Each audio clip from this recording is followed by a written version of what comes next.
Hi, అందరికీ కృష్ణాష్టమి శుభాకాంక్షలు. ఇవాళ పంచదార ఇంకా బెల్లం కూడా వాడకుండా కమ్మటి పాయసం చేసుకుందాం. దాని గురించి కొంచెం డ్రై ఫ్రూట్స్ని వేయించుకుందాం. క్యాషు ఇంకా కిస్మిస్ నేతిలోని. సో అలాగే అదే నేతిలోని అటుకులు వేసుకుందాం, ఒక హాఫ్ కప్పు. సో అటుకుల పాయసం అంటే కృష్ణుడికి చాలా ఇష్టం కదా. సో ఇది జస్ట్ ఇలాగ క్రిస్పీగా అయ్యేదాకా వేయించుకొని పక్కన పెట్టుకోండి. ఇప్పుడు కొంచెం ఖర్జూర పళ్ళుని జస్ట్ వేడి చేసుకుంటున్నామంటే, ఎక్కువ ఫ్రై చేయాల్సిన అవసరం లేదు. ఈ ఖర్జూరం పేస్ట్తోనే మనం పాయసం చేసుకుంటామన్నమాట.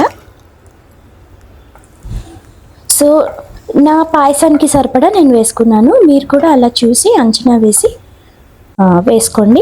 ఇప్పుడు ఈ ఖర్జూరాన్ని పేస్ట్ చేస్తున్నాను. మీకు కావాలంటే అందులో కొంచెం పాలు కూడా వేయచ్చు. ఇదిగోండి మన అటుకులు, ఇంకా యాలక పొడి, ఇంకా జీడిపప్పు, కిస్మిస్ వేయించిన పక్కన పెట్టుకున్నాం. ఇప్పుడు ఈ పేస్ట్ని ఒక నిమిషమైనా నేతిలో బాగా వేయించుకోవాలి, కొంచెం ఉడకాలన్నమాట. ఇందులోని మనం వాటర్ పోసుకుంటున్నాం. ఫస్ట్ ఒక హాఫ్ కప్ వాటర్ వేసాను. ఈ పేస్ట్ బాగా ఉడకాలన్నమాట. ఉడికాక మీకు మంచి కమ్మటి వాసన వస్తుంది. ఆ తర్వాత మనం పాలు పోసుకోవచ్చు. సో నేను ఇంకో గ్లాస్ వేసాను, కొంచెం ఉడకాలనిపించింది. మీకు ఆ పచ్చి వాసన పోగానే మీకు కమ్మటి స్మెల్ వస్తుంది. సో ఇందులో నేను పాలు వేసుకున్నాను, 1/2 లీటర్ పాలు. ఆల్రెడీ మరిగించి చల్లార్చిన పాలు అవి. మీరు పచ్చిపాలు వేయకపోతే బెటర్ ఏమో, ఎందుకంటే చెప్పలేము, పాలు విరగచ్చు.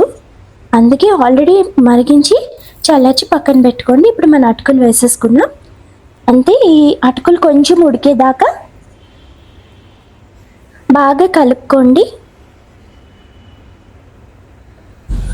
చాలా కమ్మగా ఉంటుంది ఈ పాయసం. ఇప్పుడు నేను యాలక పొడి వేసాను, కొంచెం పంచదార యాలకులు కలిపి మిక్సీ కొట్టాం, అందుకే ఆ రంగులో ఉందన్నమాట. సో ఆల్మోస్ట్ మన పాయసం రెడీ అయిపోయింది.